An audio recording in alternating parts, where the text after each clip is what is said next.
Hey flower lovers, we are going to learn all about pinching flowers, specifically cut flowers for more blooms.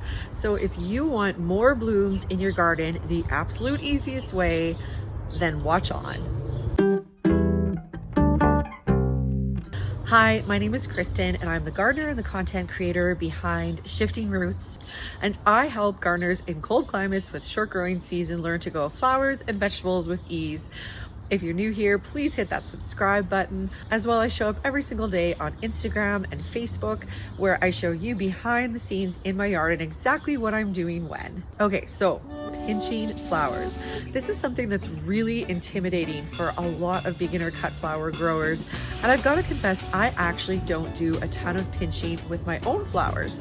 The reason for this is because I just feel our season is so short, and I personally am so desperate for flowers at the beginning of the season, and I just lack patience that most of the time I don't pinch a ton of them. So pinching is entirely optional. If you don't want to do it, you're still going to get flowers, but if you do it, you will get more flowers. So first of all, let's talk about the types of flowers that can be pinched, because not all flowers are actually good candidates for pinching. So you want what's referred to as cut and come again flowers. These are generally the flowers that whenever you cut them, they'll still shoot up more blooms during their season. Some examples of cut and come again flowers are snapdragons, marigolds, cosmos, dahlias, straw flowers. And I also have this handy little graphic for you. I saved it on Instagram, so I'll just link below to where that is, then you can save it on your own Instagram profile if you'd find it helpful. One of the other really common questions that new gardeners have about pinching is, when do you pinch and how often do you pinch?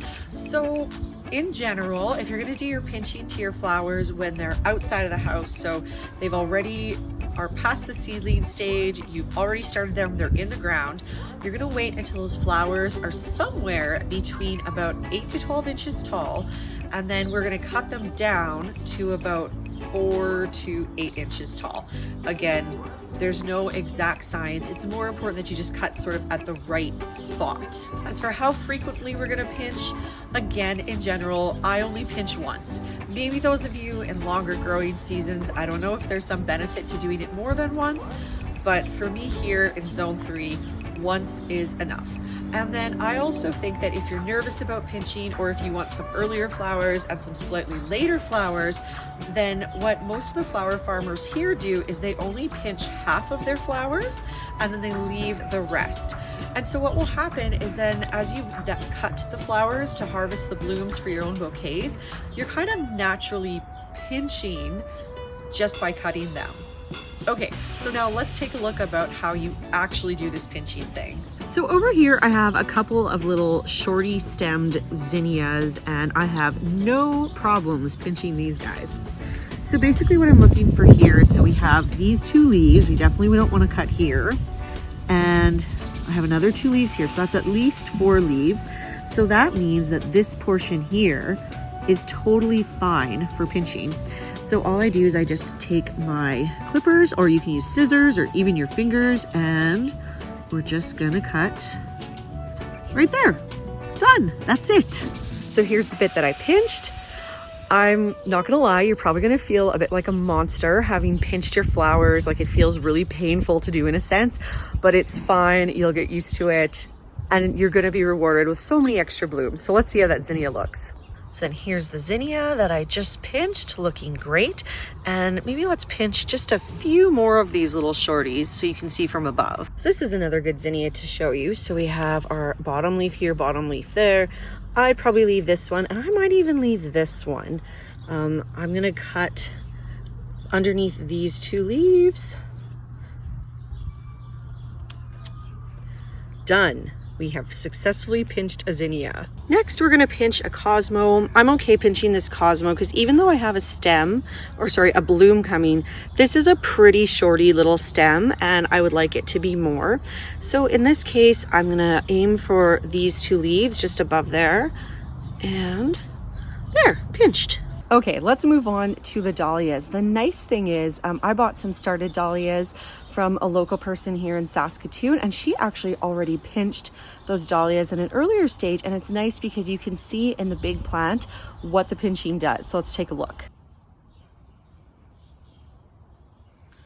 This is the pinched dahlia. You can see down here how we have the main stem going out and then how it branches out right there. So that tells me that she definitely pinched this. You can even see kind of the part that she cut off right there. So that's what your pinched plant will eventually look like. Okay, let's pinch this dahlia. So we're gonna pinch definitely this bit off. And I think I'm actually gonna aim for, here, I'll move this leaf. You can see, I'm gonna aim for getting this part. So we just have that left and that left. And that'll hopefully branch off some more. Okay, we're gonna be brave. Get our clippers and done. And there we go. And that concludes our video on pinching. As you can see, even though it was maybe a little bit intimidating, the actual pinching is actually pretty easy. If you're new to cut flower gardening and you need just a little bit more help with the whole process, I made an ebook that breaks it down and keeps it really simple. It's called Cut Flowers Made Simple, and it's the easiest way to get started cut flower gardening. If you want a little more upgraded version, there's also the Ultimate Cut Flower Bundle, which is made up of 4 ebooks. I've written all about cut flowers. We'll take you through the growing, the seed saving, the bouquet making, and a little bit of season extension. All right, friends, I'll catch you in the next one. Bye-bye.